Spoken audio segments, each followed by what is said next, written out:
السلام علیکم دوستو، آج کی کہانی بہت ہی شاندار ہونے والی ہے۔ کہانی کو پورا سننے کے لیے ہمارے ساتھ رہیے گا تاکہ کمپلیٹ سٹوری کی آپ کو مکمل سمجھ آ سکے۔ دروازے پر زور زور سے مسلسل دستخط ہو رہی تھی۔ دستک دینے کا انداز اس طرح سے تھا جیسے کوئی ابھی دروازہ توڑ کر اندر آ جائے گا۔ ہم سب لوگ ڈر کر بیٹھ چکے تھے۔ گھر میں کوئی مرد آدمی بھی موجود نہیں تھا۔ ہم تینوں نے ڈرتے ڈرتے جیسے ہی دروازہ کھولا، میرا کزن شاذیب کھڑا تھا۔ اس کا سانس پھولا ہوا تھا جیسے نہ جانے کچھ ہو گیا ہو۔ جیسے ہی اس کا سانس بحال ہوا، اس نے ہانپتے ہوئے کہا، میرے بڑے بھائی کو پولیس پکڑ کر لے گئی ہے۔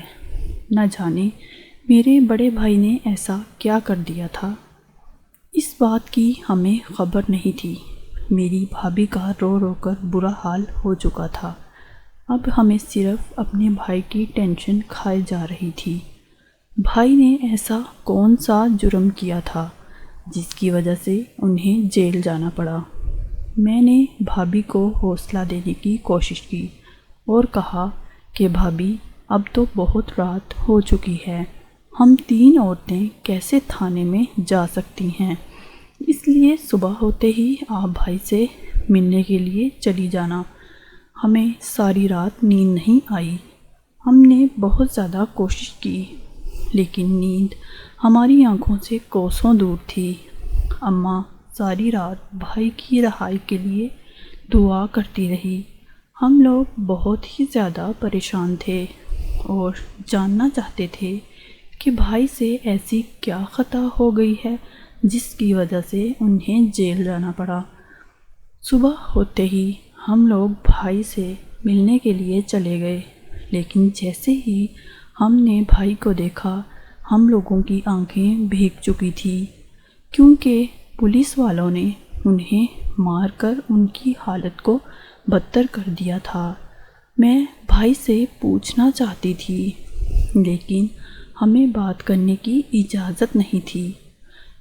موقع پاتے ہی میں نے بھائی سے پوچھا کہ آپ کو جیل میں کیوں بند کیا گیا ہے؟ آپ نے ایسا کون سا جرم کیا ہے؟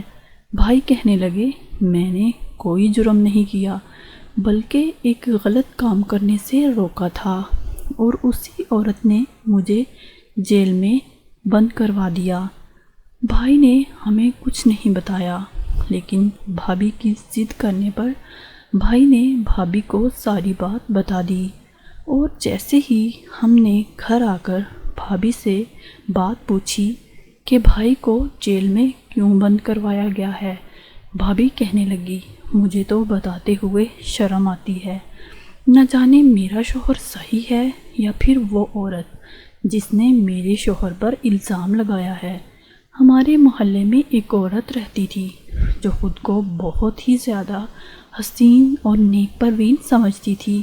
میرا بھائی اکثر ان کے گھر دودھ دینے جایا کرتا تھا لیکن کبھی ان کے گھر جانے کی ہمت نہیں کی۔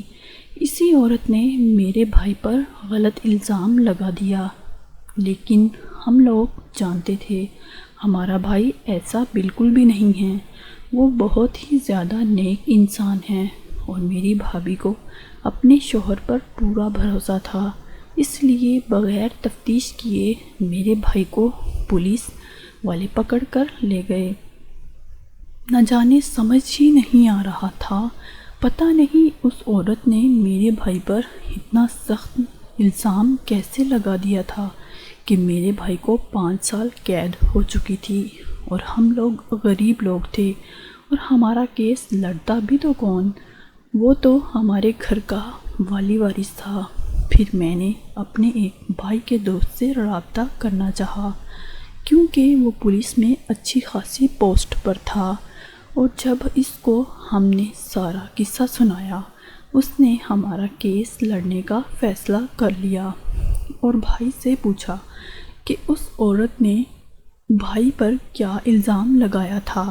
بھائی کہنے لگا، وہ مجھے کہہ رہی تھی کہ میں اپنی بیوی کو چھوڑ کر اس امیر زادی سے شادی رچا لوں، لیکن میں اس سے شادی نہیں کرنا چاہتا تھا کیونکہ میں پہلے ہی شادی شدہ ہوں۔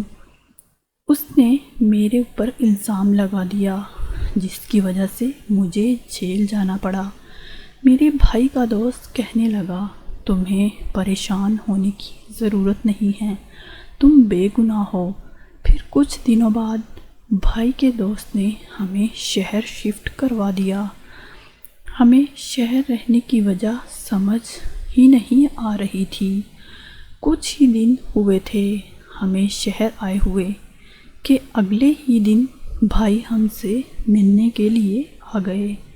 میں نے بھائی سے پوچھا آپ جیل سے کیسے رہا ہوئے ہیں اور ہمیں شہر کیوں شفٹ کیا گیا ہے؟